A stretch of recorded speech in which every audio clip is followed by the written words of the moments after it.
Yaxşı gün, yaman gün deyip sözlendik.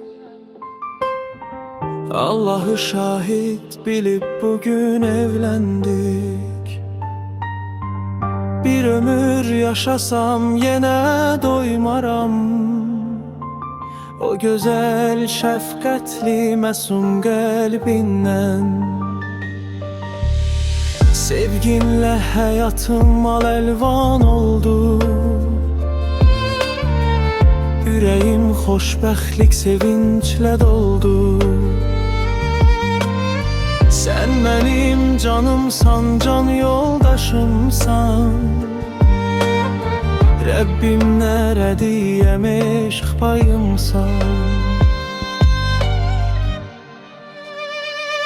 Sevgilim, sevgilim diye səslənən bu dilim kalbimin sevinç sesidir. Seninle başlanan bu hayat yolu bugünden ömrümde sona dek besimdir.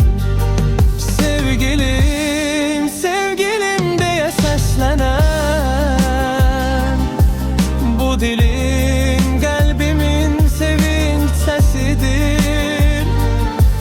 Seninle başlanan bu hayat yolum bugünden ömrümde sona dek besimdir.